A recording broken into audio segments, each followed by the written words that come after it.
listening to Cooper Talk. Welcome to Cooper Talk. I'm your host, Steve Cooper, and remember, I'm only as hip as my guests.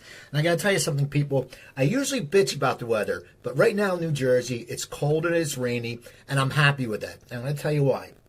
A week ago, I was in the hospital getting something called a cardiac ablation. That's basically so my heart will get back into normal sync, because I have an irregular heartbeat. So they get in the hospital, and I have the IV in one arm and IV in the other arm. And then for the operation, in one part, they have to monitor it, so they had to go through my wrist. Well, I guess my arteries on my right wrist are too small, so I was put under, so I didn't feel this. But they poked and prodded, and nothing. So they went through my left wrist. And now, it's a week later, and my arms are purple and yellow and just bruised. So I'm like, thank God I can wear a sweater today, and it's cold, and it's going to be cold tomorrow, and I don't want to look like, a crazy person. Anyway, we have a great show today. We have a gentleman who's a member of the Rock and Roll Hall of Fame for his work with Joan, Jett, and the Blackhearts. He's very big in the recovery scene. In fact, he's the recovery troubadour. And my guest is Ricky Byrd. How you doing, Ricky?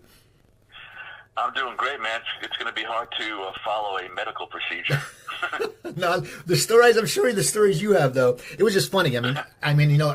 It's something that was basic. It sounds so advanced, and medicine has changed so much that everything sounds so advanced, but then it takes like a day and a half, and you're like, when I was younger, it's like if you went in for your tonsils to be checked, it would take like a week.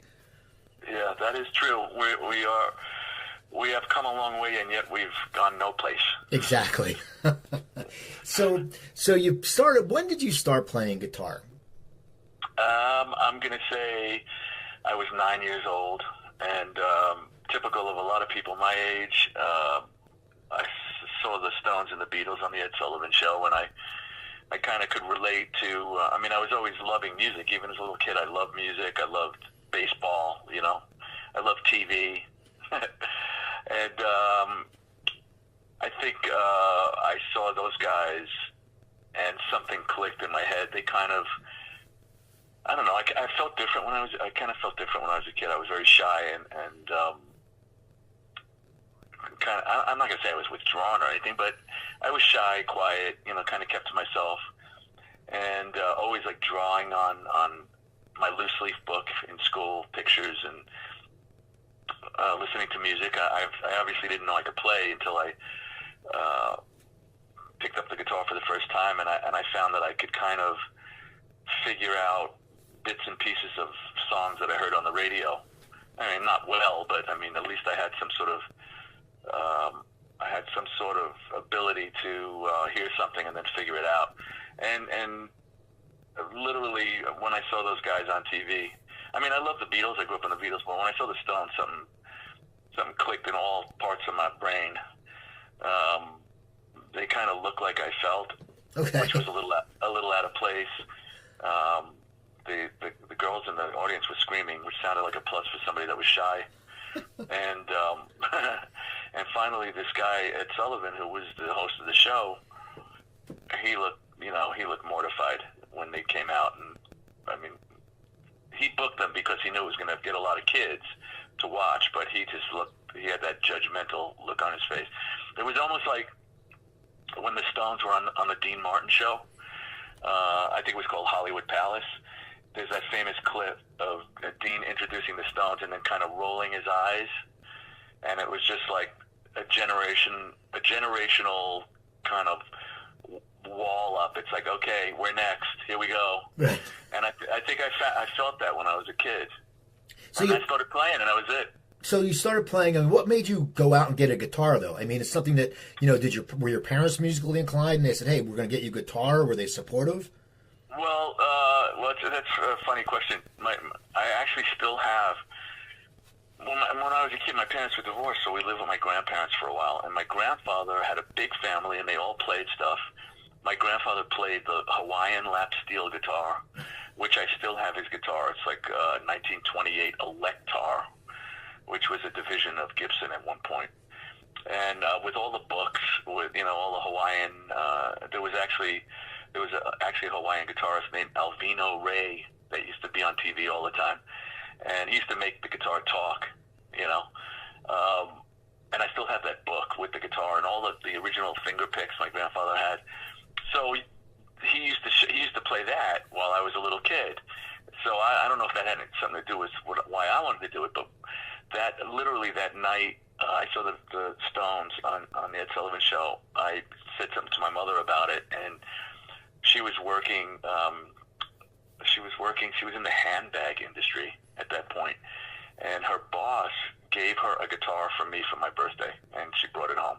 That's awesome. I mean, that's what that's. And actually, that guitar is actually in the Rock Hall. Oh wow, that's so incredible. So you start learning and you're getting good. Now, when do you decide to go out and start joining a band or starting a band? I mean, it's a hard field to do, and there's not really back then. It's not like you get YouTube or anything. There's no guide to saying here's how you get into the music business like there is now. How did you start getting into bands and getting started in your career? Well, I mean, like everybody. Well, not these days. I don't know how they do it these days, but. You join bands. You're in junior high school. You're in high school. You kind of sort of hang out. Well, you wind up hanging around with the other musicians in school, and you put together a garage band. That's where the term comes from. And you throw together some songs, and you wind up playing like church dances. I'm still friends with my friend Phil, who lives in Florida, and we played Flushing High School because I grew up in the Bronx, and then we moved to Queens. And I went to Flushing High School, and we played in 1973. We played the auditorium, and that was probably, that was my first gig where there were like hundreds of people there. And we were kind of like, I very early on, I kind of took a liking for British rock and roll. So we're talking about 1973. So we're talking about Zeppelin and The Who, Humble Pie, Rod Stewart and the Faces, the Stones, obviously the Beatles, and some obscure things like Savoy Brown. And really, our set, that gig at Flushing High School, was filled with songs from those bands. Now, the generation before me did things like they would play church dances. They would play like Midnight Hour. They would play Rascal songs.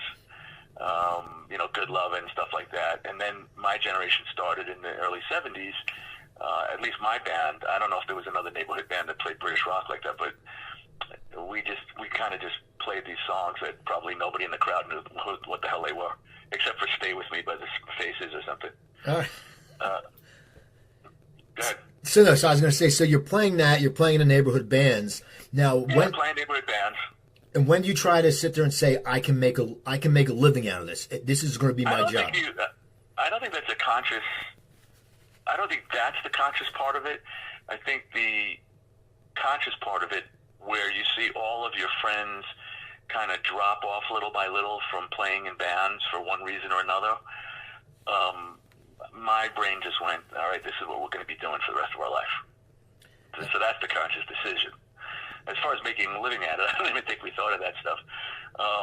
But from those gigs, local neighborhood gigs at church dances and like Hebrew schools and little kind of get-togethers that people threw in their house in the garage, there was that too. You'd be playing in the garage on a beautiful summer day. The garage door would be open and all the kids would kind of gather in front. And then what happened is, this group of friends that I had, we started to hang out in Manhattan at some, now famous rock and roll clubs. One of them being Max's Kansas City. So, if you don't know what it is, you Google it. It was a legendary club started by this guy, Mickey Ruskin, who before my stuff, before the rock and roll business started hanging out in there, it was kind of like an artistic, he was sort of like a guy that, like all of the artists, like Andy Warhol and all these people, they'd go there for lunch, right? And if people didn't have money, he would just kind of spot them lunch, and they would give him a piece of art to hang on the wall. So that was what the place was filled with. And then sort of the early 70s, it started to be a hangout for art, but then also music. So bands like, the New York Dolls started there, and other places like the Mercer Arts Center. There were about 4 or 5 of these cool clubs in Manhattan. It was like a subculture, and it was like very glam, satin pants and velvet suits and scarves and Rod Stewart haircuts and all different kinds of bands.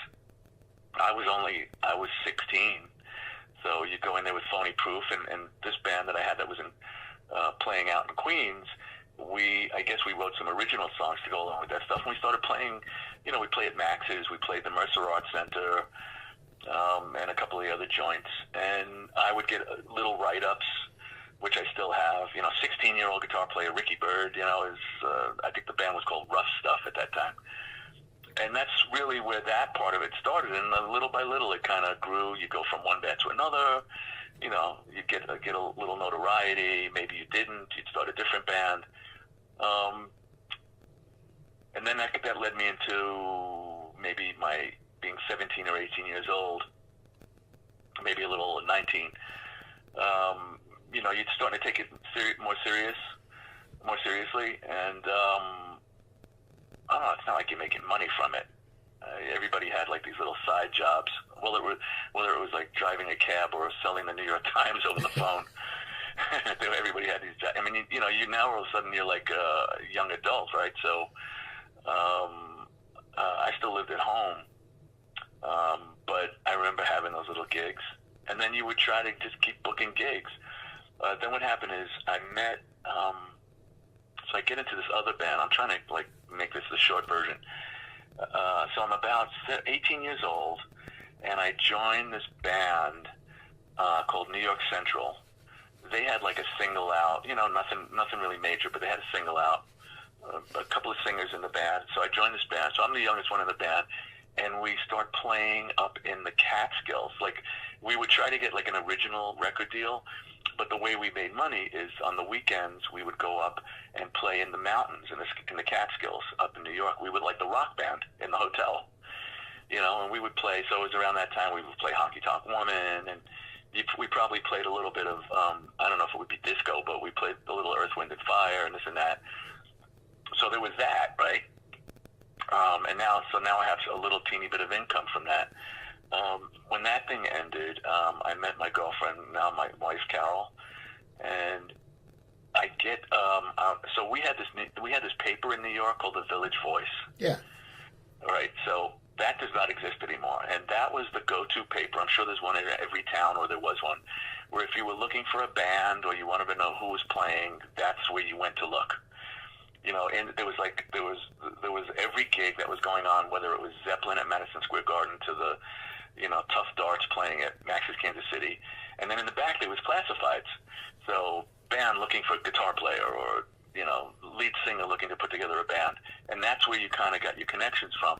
And I think one day, I think it came out on Wednesdays if I remember, I saw that there was a band from Boston called Susan. They were looking for a guitar player.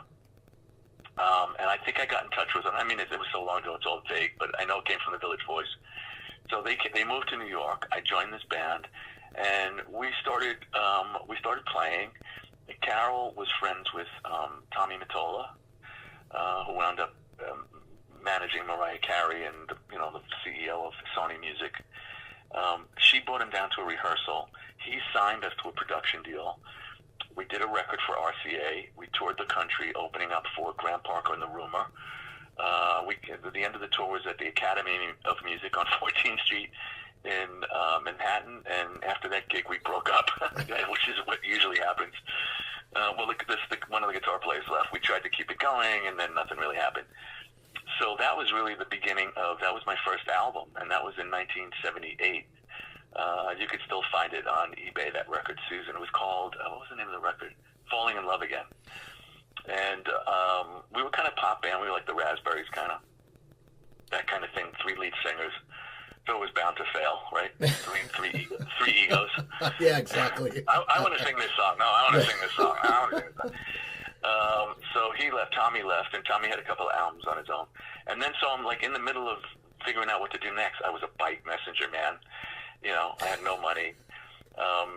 And so there was this little piece of time where I was trying to figure out what to do next. Susan, the band Susan, was managed by Tommy. Tommy also managed Hall & Oates. Try to follow me here. The guitar player for Hall & Oates was G.E. Smith, who was also the musical director for a long time on Saturday Night Live. Me and G.E. became friends. G.E. left Hall & Oates. He put a record out, and he asked me if I wanted to tour with him, and I said yes. So that was my second tour with G.E. Smith and his band. And we toured the country opening up for Squeeze on the Tempted tour. Okay. So that was my second tour. Then that ended, and now I'm trying to figure out what to do next. Ready? We're getting there. Okay. John Waite just left the babies. He moves to New York. Somebody puts us together. They thought we'd be good together, which we were. We wrote some songs. At the same time, Steve Marriott from Humble Pie, which is my favorite rock and roll blues, rhythm and blues singer. Saw Humble Pie like 15 times. We became friends. Because he was managed by Lieber Krebs, which Carol, aforementioned girlfriend, now wife, she was the publicist up there. So she knew I loved Steve Marriott. Humble Pie was managed by Lieber Krebs. She introduced us. We became friends. So we used to hang out all the time. And he asked me if I wanted to join, get this, the last version, one of the last versions of Humble Pie. I don't know if the other guys in the band knew, but he asked me. So now I got John Waite. I'm hanging out with Steve Marriott, and then Carol calls me and says, "There's this girl, Joan, Jett, and I know who she was from the Runaways. And the first Bad Reputation record, they didn't really have an office, so they used like the closet up at Lieber Krebs, and they were selling the Bad Reputation album out of the back of their car or something. So long story short, I went down and I played with Joan. We jammed, and we got along great. I joined the band. We did the I Love Rock and Roll record. There you go. 1, 2, 3, Bob's your uncle. Now, the I Love Rock and Roll record, I mean, everyone, I'm 55. Everyone knew that. Everyone knew that album. Everyone knew that song. What's it like for you, a guy who's, as you're saying, you were meeting a lot of people, you were doing well, but, you were having a bike messenger job. What is it like when that album starts taking off? I mean, you have to feel the heat it's getting, and just with MTV blew everything up then. What's it do to you personally? Well, it's interesting. I had a conversation with somebody about this the other night who was in Broadway in a big show, and we talked about the same thing. You're kind of in the middle of this whirlwind, right? So we do the record, we go on tour, we're like in a Winnebago, and we're touring clubs. This is the Blackhearts, and the record comes out. It hits the charts. The I Love Rock and Roll is starting to get played, and it's starting to move up the charts, right? And the further it moves up the charts, the bigger the gigs get. Then all of a sudden, the things you do notice are there's more people at the gigs. People know the song. People are asking for your autograph. You go from a Winnebago to a tour bus. That's the stuff you notice. But you kind of you're in the middle of this tour, which is very. For somebody in their 20s, it's tiresome. It's amazing. It's fun. But it's one gig after another. And you play for an hour and a half, 2 hours, and the rest of it's traveling. And then, of course, I had my, drinking and drugging issues at the same time, so that didn't make life any easier. So you're kind of in the middle of it. But you notice things going on around you. You come back to New York for a break of the, and another thing that's when you're in that heat, they try to embellish on it. Not embellish. They try to lengthen it. So what happens is you come back off of a tour and you immediately jump into it, go into the studio to start recording another record. You don't want the momentum to die. So this went on for years, right? Tour, record, tour, record, tour, record. It takes its toll, and it takes its toll on your health. It takes the family. It's just.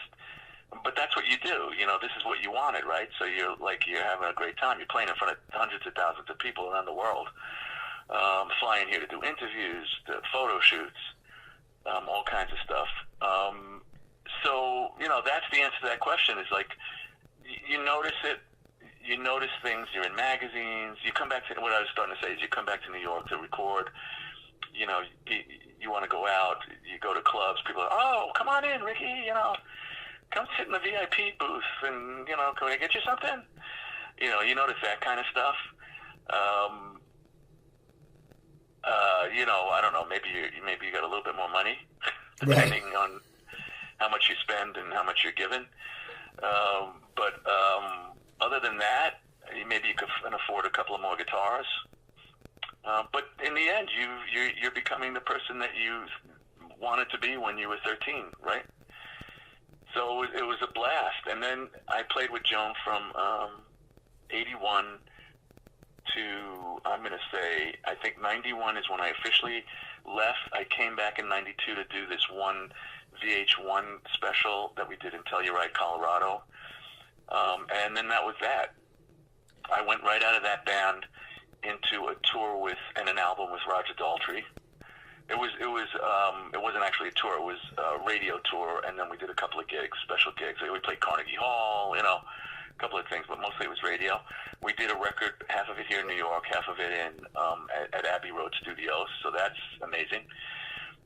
And then I went from that to a tour with Ian Hunter from Martha Hoople. We toured Scandinavia and England, and that was amazing. So now you're hearing me say I'm playing with people that I grew up listening to, right? Right. When I was a little kid with the giant headphones in your bedroom. Yeah. So all these things, like, it's overwhelming, right? It's like playing all the young dudes with Ian or Behind Blue Eyes with Roger. It's like crazy. And then after that, there was a period of like, what do I do next? I kept trying to start a band. Not much success. By this time, I was sober. I got clean and sober in '87. So I'm sober now, but I'm still like, who am I? What do I sound like? Like, what do I do? And pretty much, if I was going to be completely honest, I put together a couple of bands that were, it's kind of like, I don't know, tag job Stones sound kind of band, because that's how I knew how to write. And then nothing really happened. And put together a demo, try to get a record deal. So it's kind of like, oh, what the hell do I do next? Yeah. And then there was a time, and then all of a sudden, I made a decision to go out and play acoustic. I remember, because it was too expensive to put together a band. I wasn't sure what I was doing, so I started writing acoustic songs. I started to find a style. And I went out and I started playing solo acoustic, and then I put together a little band, and I had Simon Kirk from Bad Company on drums, me on acoustic, and we had various people on bass. Chasm Sultan, who played with me with Joan, he plays with Todd Rundgren. He played bass. I had Tom Peterson playing bass for a couple of gigs, mostly local gigs, although I did an acoustic tour of Belgium, which was really cool. I started to get a couple of songs cut by other artists that I wrote. So I'm now starting to find my style.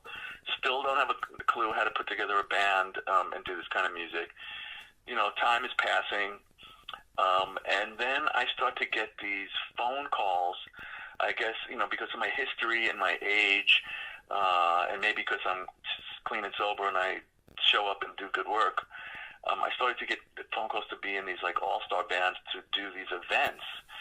And from that, what happened was I started to get to play guitar for people that I grew up listening to, like, Mavis Staples, Smokey Robinson, Brian Wilson, Billy Squire, Sam Moore from Sam and Dave. I would do these events for different charities.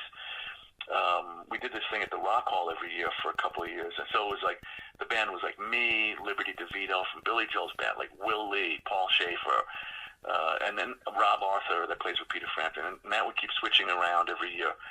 But the bottom line is I got to play 2 or 3 songs with each of these artists that I grew up listening to. So I'm saying that I played Tracks of My Tears with Smokey Robinson. I played God Only Knows with Brian Wilson.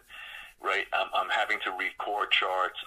It's keeping me on my toes. It's making me a better musician. The list of people that I got to do songs with: Bruce Springsteen, Elvis Costello, Little Steven. It just Dion. It just goes on and on because of these events. So, like, I'm loving this, man. I'm learning to be a better guitar player. I'm learning to play as part of a band, and do my parts and stand in the back and be a musician as opposed to a showman. And then one thing led to another, and I wound up doing this record in 2013 called Lifer, That was my first real solo record. I did like an acoustic live record before that with Simon and Chasm on it, which I still have a couple of copies somewhere. So I do Lifer. That gets amazing reviews. Now I'm starting to know what I sound like. And bottom line is, I kind of sound like a combination of all the stuff I grew up on. So there's a little soul, there's a little blues, there's a little British rock, and that's who I am. That's the stuff that's the stuff I grew up on. That's the sponge. I was the sponge, and that's the kind of music I enjoy playing. And at this age, I just want to play stuff I enjoy. And now we get into the recovery stuff. Right. Yeah. I listened to Clean Getaway, and it's a great album, but there's a message. That's the thing. Like, we grew up with lyrics, but you said the drinking and drugging. Was it that extreme in when you were out on the road before you were sober, and did you start at a young age? Well, yeah, I started when I was 13, like a lot of people. Started smoking pot. But people forget it's not really about getting high. It's about not feeling. It's about feeling uncomfortable in your own skin. And once you do that first drink or drug, and it kind of takes you out of yourself. If you have like an addictive personality, I mean, I have addiction I have alcoholism in my family. It kind of opens a can of worms, and then you just get used to not feeling. So maybe you're on the road and you feel bad about not being home, or whatever the reasons are, you keep drinking and drugging to kind of mask feeling. So it started off slow, and I mean, I do know when certain friends would smoke one joint, I'd smoke five. So I think really early on, I knew that. I don't know if I didn't know, but I definitely did more than a lot of people. Right. A lot of my friends. And as you get older, you start hanging out with different people. I always hung around with older people, I think, a few years older than me. You start doing pills, you start drinking, you start combining. I was fearless. Hey, I got some pills, I'm not sure what they do. And that's fine. I just knew they would take me someplace else. And I definitely think that I had the addictive qualities early on, and they just progressed as addiction and alcoholism does. It's progressive, chronic, and if not treated, it could lead to death, right? I had a couple of near misses along the way. Somewhere around 83, my lung collapsed. I lovingly call that my Richard Pryor period. But, yeah, so I burnt a hole in my lung. I was doing a lot of coke, and I was doing everything at once. The only thing I didn't get into was I never shot heroin or speed or anything like that. Never shot anything. Although it's not like I'm afraid of needles. I do have some tattoos, but I thought that was like a line. But then at the end, before I got clean, there was some snorting going on. And by the end, I mean, I wasn't as bad as some people, and I was way worse than a lot of other people. I was 128 pounds. I did a lot of cocaine. I did a lot of Jack Daniels. I did a lot of pills. I smoked a lot of pot. So for me, it was pretty much, I do know one thing. I looked in the mirror that night, September 25th, 1987, and said, dude, you're going to die, bro. And that should have been known in 83 when my lung collapsed. Right. But everybody's got a different bottom, right? So, yeah, in answer to your question, what do I know now that I'm clean? Well, I think I was always a fairly good guitar player, but my guitar playing skills have, gone to different levels that I ever thought I could play. My songwriting has gone to a different level. My singing has got to a different level. I'm a better person. Listen, I've made 101 errors in judgment and recovery. The only thing I haven't done is picked up a drink or a drug. But as far as errors in judgment and probably doing the wrong thing, yeah, there's them mistakes. Now, what are you going to do? Was it hard for you? Because, as I said, the 80s, everyone was partying in the 80s. You're in a big band. Was it hard for you? Well, you say after the lung, you kept partying. You probably figured, because we all think, if something bad happens to us, oh, yeah, it's just something small.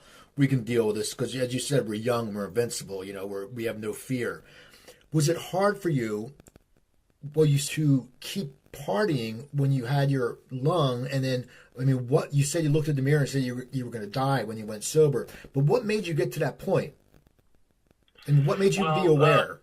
Well, it was just getting worse. You know, it was just getting worse. I would just, my actions were getting worse. The difference between, listen, I'm not going to say we all partied. People often ask me this. It's like, man, in the music business, you know, it must have been everybody getting high. I was like, no, not everybody, but those are the people I hung out with, you know. I mean, there's nothing worse when you want to get high with somebody that's sober going, nah, I don't think you should do that. But I think the difference between people like me is that might have this disease of addiction is that we don't know how to stop. You know, some people go, yeah, I got to get up early, so I'm going to take off now. That wasn't me. It never was me. I mean, I remember 100 times where the band bus was going to be in the lobby, you know, was going to be ready for us to come down to go to the next town, you know, and I got like 20 minutes, you know, to pack my stuff. I've been up all night, and I keep going, if I could sleep for 5 minutes, I'll be just fine. You know, that kind of thing. That's what comes along with this disease of addiction and alcoholism. It's like there's a part of your brain, the pleasure centers, and for people that have this disease, it comes with compulsion and obsession, and that's all I could say. So once you get started, it's really hard to flip that switch off. Usually it happens when, you know, you run out, you pass out, or something really bad happens, or some people, you know, we're losing a ton of people now. People die. I don't know what the statistic is per day right now, but it's a lot. I think we lost like 80,000 people last year. And that's just from opioids. That doesn't even count. Alcohol is like another one, close to 90,000 people. So this is like a serious thing, and you know, not a lot of people are blessed enough to get out of it. I just, if you want to know, like my last 2 months, I mean, like I said, I was 128 pounds, so picture that, right? Right. And it's not like, you know, I'm exaggerating. You can just look at the videos and photos. I remember in August of that year, of 87, we went to a wedding, and we sat next to a friend of ours that we used to kind of run with, yeah. And I leaned in and I said my two favorite words at the time, which, you holding? And she said, no, and she started talking about recovery, and I'm doing this stuff, and I go to these meetings, and I'm all, and you know, my brain was still active, and I was just like, good for you. I started looking around the room for other people, other victims, you know. But she kept talking, man, and, you know, to be completely honest, all I heard after that was like, wah, wah, wah, wah, wah, right. like Charlie Brown. But that was the person I called, like at 1, 2 in the morning on September 25th. And you know, if you want to know, like leading up to it, when I was turning 30, I knew that like I had to stop. You know, my dad died of this. And I said, that's it, I'm done. And I still have my diary from 30 to 31. So I was born in October. I got clean in September. My diary from that year, dude, it was like every day. It was like, today, I'm not going to drink. I'm not going to drug. And then the next day it would be like, okay, I went out last night. I had a club soda, and then I bought a Jack Daniels, and then I used. Okay, today, I am not going to, and it went on every day like that for almost a whole year. So that was when I first started to really try, was, you know, January of you know, 80, what would it be? January of 87, right? Is that right? Yeah. That sounds right. Yeah. And then by September, it was a losing battle. And that's when, you know, higher power kind of throws somebody in your life that shows you a different direction. And it's like planting seeds. So at the moment when she was telling me about this at the wedding, I was like, yeah, good, nice. But that was the person I picked up the phone and called. Well, I was to say, when you picked up the phone, I mean, you looked in the mirror, but what do you think made inside your head you to pick up the phone? And did you think that when you picked it up, it would last? Because that's, you know, you were partying hard, and that's a big adjustment, and you're a rock star, and you're on the road, and you're around people. Yeah. So I mean, the action of picking up the phone was the gift of desperation, as we like to say. I just came to a point where I just couldn't do it anymore. I was done. I had no clue about recovery at all. You know, it was '87, man. There was like the Betty Ford Clinic, and every now and then you heard about somebody getting clean. I mean, I know Aerosmith had just gotten clean or something. A relative of mine who's clean 4 decades used to send me pamphlets, you know, all kind of 12-step pamphlets, and I would just like, what the hell is this? You know, but so seeds were thrown at me. I just didn't know how to pick them up or follow them. And once I made the decision that night, because of the gift of desperation, I was taken to my first community support group meeting, raised my hand, and then I was like, all right, I like this. And the statistics say that 1/3 of the people get it right off the bat. Then there's the middle that, you know, they understand psychologically what recovery means, but they're not quite ready yet. And then there's a third that don't get it, and those are the casualties.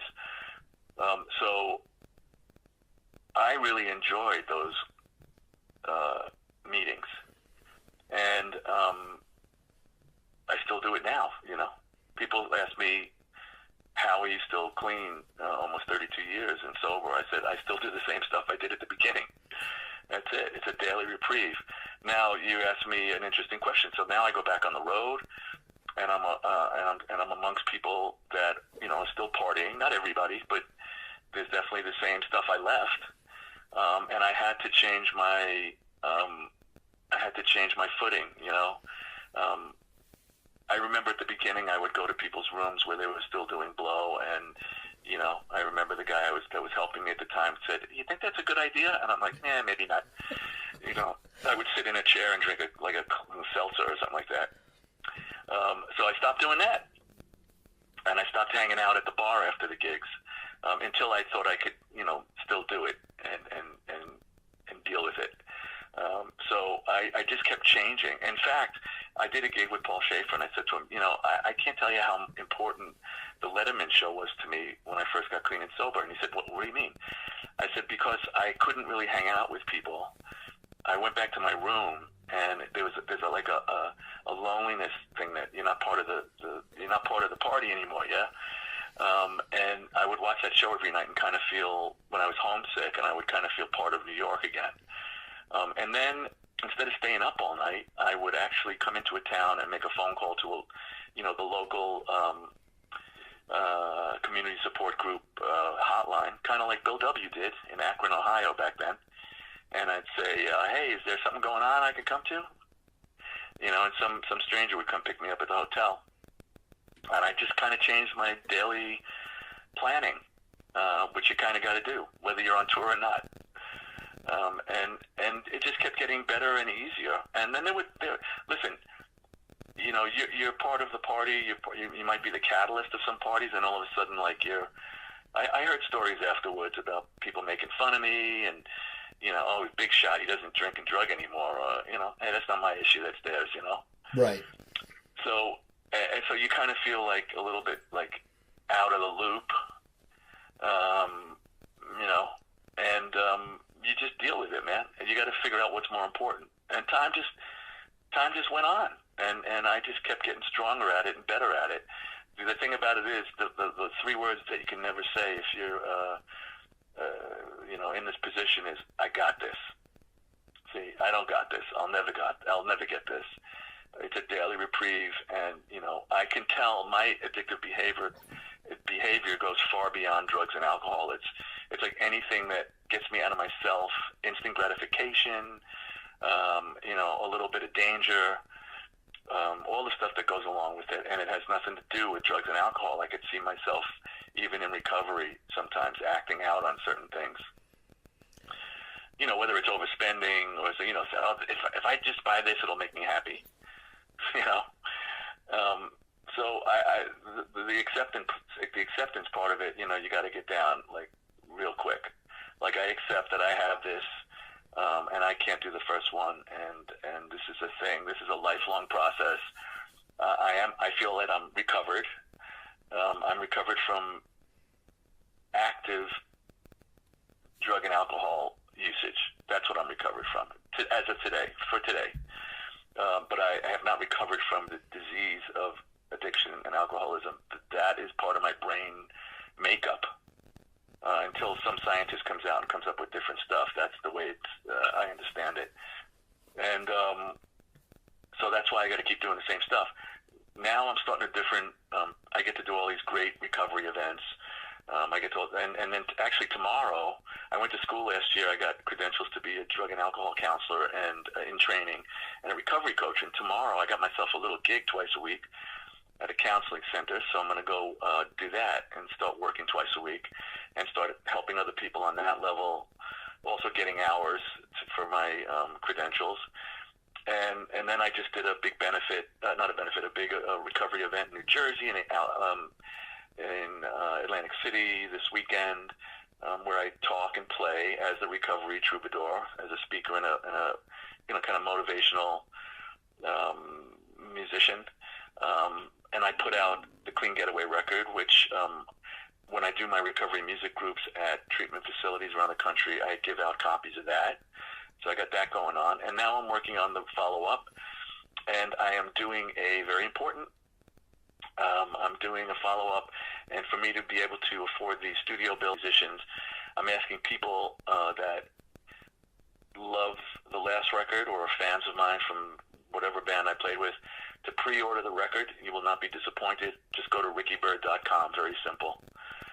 And that money will go to me being able to finish this record. Once it's done, I put it out, and then I will continue to, then I'll give copies of this record out to people that are struggling in treatment.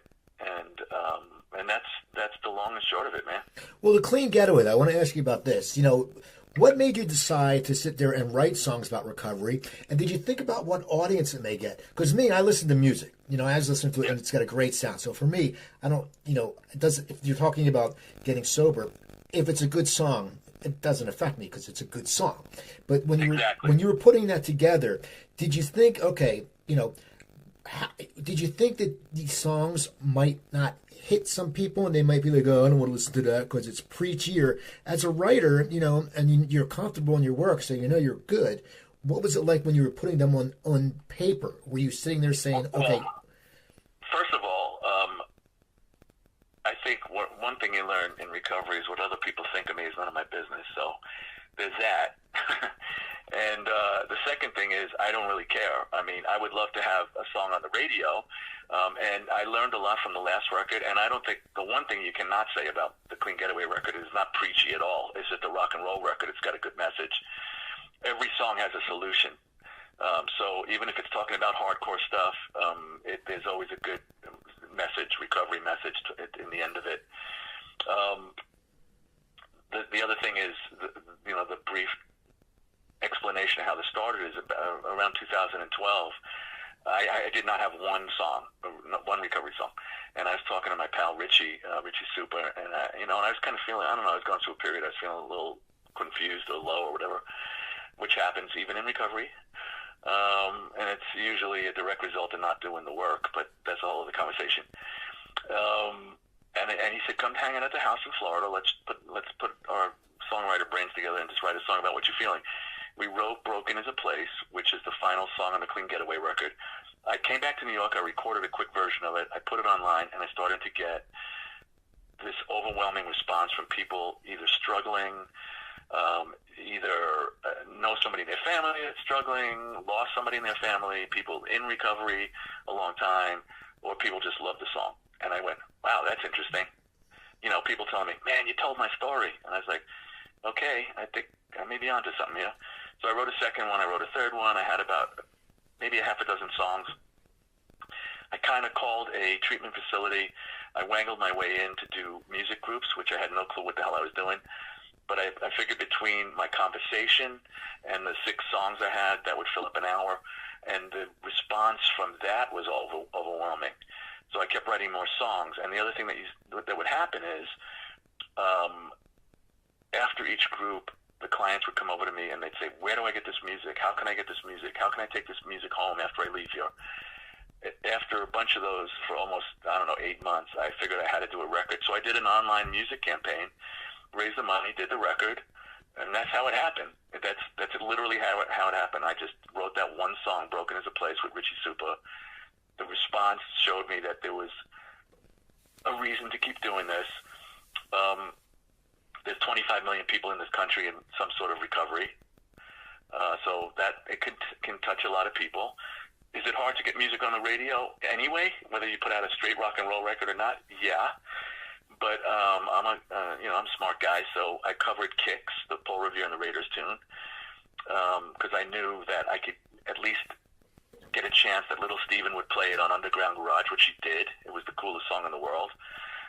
With that said, I have a really great cover song I'm doing for this record, which I don't want to say yet, but it's going to be a really cool song, big, giant Motown song that really touches on the words can be interpreted as, not a recovery, but help is out there kind of thing.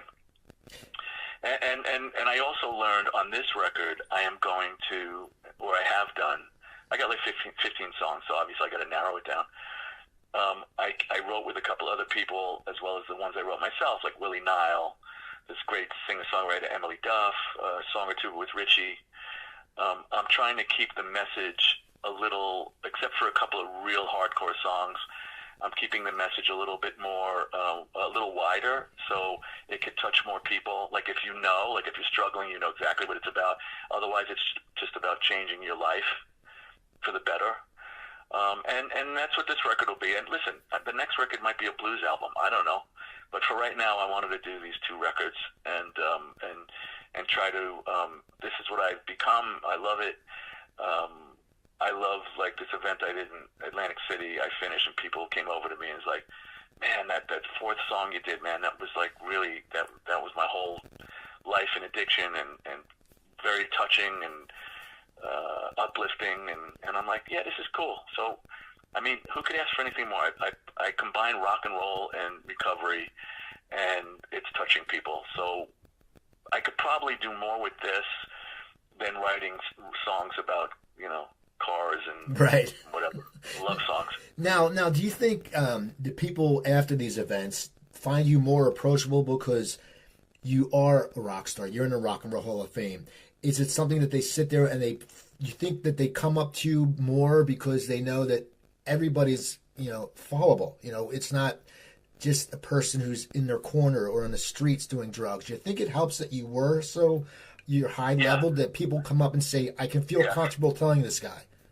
I think it's definitely my angle when I go into treatment facilities and do my recovery music groups, that I come in with my guitar and my tattoos and a little bit of rock and roll story. It's a different aspect than somebody coming in, in a suit doing the whole, if you do this is going to happen. I come in with a different angle, and I think that has helped.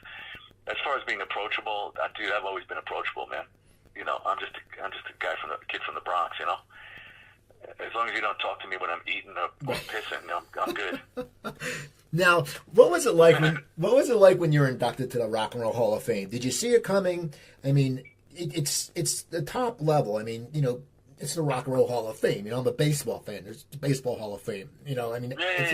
What was that like? I thought we were nominated, I think, 3 times before this happened, or this was the 3rd time. So, people were telling me eventually it was going to happen. I mean, I didn't really give it much thought because, you get nominated and you go, oh, cool. And then it's like, oh, shit, But then when I got the phone call that it was happening, it's pretty cool. I know a lot of people bitch about the politics of it, but I'm kind of happy it's in there. And I thank Joan for, bringing me on her ride. It's a trip to go in there, and like I did a recovery event there last summer, and I'm doing another one August 25th in Cleveland as part of their summer series. Now I'm their recovery guy, right? So it's going to be outdoor part right in front of the Rock and Roll Hall of Fame. And it's going to be, this year I put together me, Kathy Valentine from the Go-Go's, Liberty DeVito from Billy Joel's band, and Kenya Raven, who's a legend and an icon in the music business. And also she's a DJ on Underground Garage. and we're going to do some songs from my record. Kathy will do some songs that she has that are about changing your life, and same thing with the other two. Actually, Liberty doesn't have any songs, so we're going to let him do, last year he did the No No song by Ringo. You got to let the drummers sing a song. And, yeah, what the hell are we talking about? What was the last question? About the Rock and Roll Hall of Fame. And yeah. Oh, so I know. So last year, man, I went in there, and they said, hey, we want to show you something. And they brought me down to one of the exhibits, and it was my I Love Rock and Roll black Les Paul in the same case with, like, Chuck Berry's shirt, and I was, like, freaked out. It was, like, very emotional. I was like, wait, is this a mistake? But it's cool. Well, I've been doing this a long time, and, it's definitely a pleasure, and it's an honor, and I'm completely grateful, and I don't know what else to say about it. It's pretty cool. I mean, I'm in there with Joan, and I'm in there with, like, a lot of people I grew up listening to, and then every time I go there, I like to take a walk through the museum by myself, and you see, like, John Lee Hooker's guitar, or Howlin' Wolf's, bag that he kept his dough in, that he kept with him on stage, or, Muddy Waters this, or Sam Cooke's tuxedo, and you just go, wow, my guitar's in here. That's pretty cool. Well, what's cool is when you think about it, those songs, the big Joan Jett songs, you've played guitar that millions upon millions upon millions of people have heard. I mean, at the end of the day, that must be one of the most awesome feelings, that you've touched so many people. Yeah, man, it is. But, I mean, as a guy in recovery, like, I'm getting a big kick out of people coming over to me saying, man, I'm in recovery too. That I grew up on your music. That's so cool that you're it's a big influence on me, and it's great to hear that you're doing this. And I'm getting older, man. Things are changing. I'm getting off on this right now. I totally respect the other stuff. I love when people come over and say, hey, man, I saw you playing wherever in 1984 or something like that. It's all part of the tapestry of my whole goddamn life, Who knows where the hell it's going to lead. Now, tomorrow I'm going to be a drug and alcohol counselor. And that's awesome, too. I mean, it's something different. And once again, it's you come in and, everyone watches TV and they see the drug and counselor, and it's always like the hippie guy, when you watch, like, Breaking Bad or Sopranos or any of those shows. But now it's someone, they come in and they're getting help from a rock star. I mean, that for anyone, that must be sitting there going, well, you know what? He was a rock star, and he's clean and sober, so I can do this. Yeah, that rock star thing is a little uncomfortable. I mean, I'm a musician. I've had some moments where it's been rock star moments. I don't know. I'm just a normal cat.